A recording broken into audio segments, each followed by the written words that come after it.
Jangan lupa like, comment, and subscribe.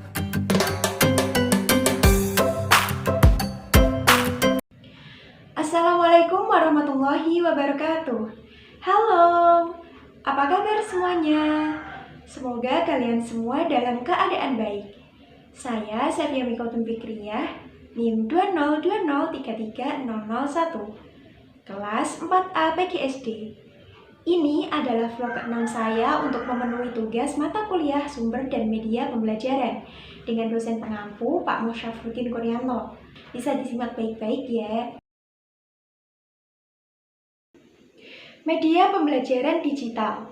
Media pembelajaran digital adalah media pembelajaran yang bekerja dengan data digital atau citra digital yang dapat diolah, diakses, dan didistribusikan menggunakan perangkat digital. Contoh yaitu laptop, PC, smartphone, dan lain-lain. Urgensi media pembelajaran digital. Yang pertama yaitu meningkatkan kemampuan pendidik. Yang kedua, meningkatkan mutu pembelajaran. Yang ketiga, memenuhi kebutuhan siswa. Yang keempat, memenuhi tuntutan paradigma baru. Yang kelima, memenuhi kebutuhan pasar. Selanjutnya, kita akan membahas tentang pemilihan media pembelajaran. Dilakukan pendidik ketika pendidik akan membuat alat peraga untuk mempermudah peserta didik dalam kegiatan belajar mengajar. Merupakan suatu hal yang harus konsisten dengan tujuan awalnya. Selain harus konsisten pemilihan media pendidik, juga harus menakar kemampuannya apakah dia bisa menguasainya atau tidak. Kriteria pemilihan media. Yang pertama, kesesuaian dengan materi. Yang kedua, tingkat kesulitan. Yang ketiga, biaya. Yang keempat, ketersediaan. Yang kelima, kualitas teknis. Menggunakan model sections. S, student atau siswa. E, is to use, mudah digunakan. C, cost or time, biaya atau waktu. T, teaching, karakteristik pembelajaran. I, interaction, interaksi. O, organizational issue atau pengelolaan masalah.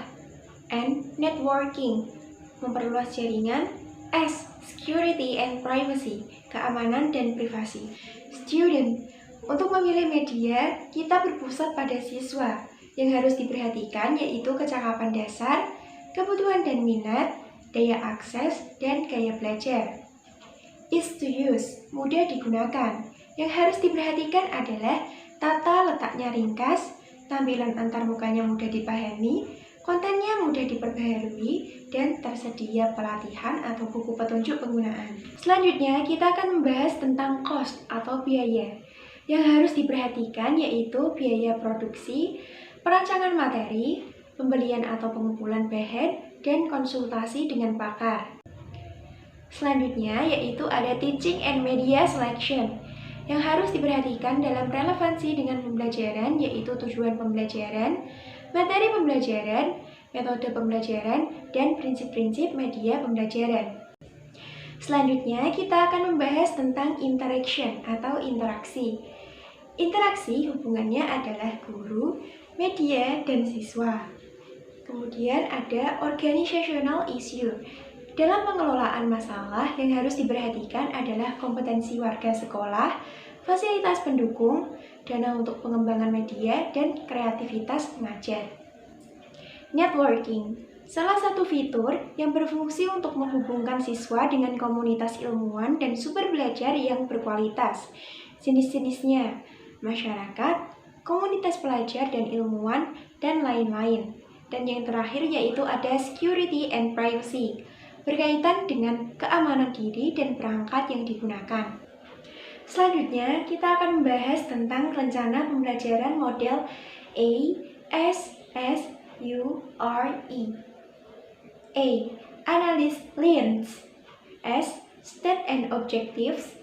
S. Select strategy, technology, media, and materials.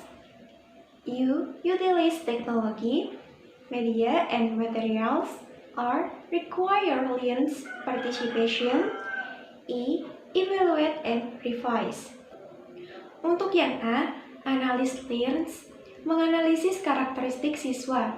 Yang harus kita pahami yaitu karakteristik umum, kecakapan dasar, gaya belajar, motivasi, dan fisiologis. Selanjutnya, kita akan membahas tentang state standard and objectives.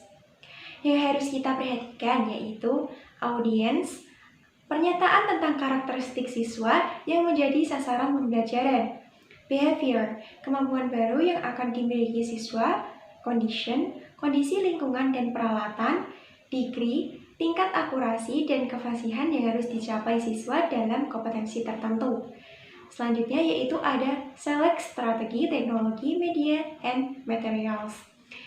Kita perlu memilih strategi pembelajaran, memilih teknologi dan media pembelajaran, dan memilih materi. Utilize teknologi, media, and materials. Kita perlu mengontrol pratinjau teknologi, media, dan materi. Persiapkan teknologi, media, dan materi. Persiapkan lingkungan, persiapkan siswa, dan penyediaan pengalaman siswa. Selanjutnya yaitu ada require learns participation. Mengharuskan partisipasi siswa, kunci berhasil proses pembelajaran.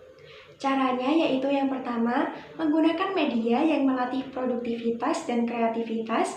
Yang kedua, menggunakan media komunikasi untuk meningkatkan interaksi siswa dan pengajar. Yang ketiga, melaksanakan aktivitas belajar yang mendorong partisipasi siswa dan mencari dan melaporkan informasi terkait topik pembelajaran. Evaluate atau evaluasi. Untuk melihat kemajuan atau kompetensi yang telah dicapai selama mengikuti proses pembelajaran. Menggunakan observasi perilaku siswa, memberikan tes, menilai hasil kerja siswa, dan menilai siswa kalau melakukan suatu kegiatan. Evaluasi strategi, media, dan materi dapat dilakukan dengan teman sejawat dan siswa yang telah mengikuti proses pembelajaran. Sebelumnya memberikan masukan terhadap rancangan pembelajaran yang telah dibuat. Sekian materi yang dapat saya jelaskan. Apabila ada salah-salah kata, saya mohon maaf. Wassalamualaikum warahmatullahi wabarakatuh.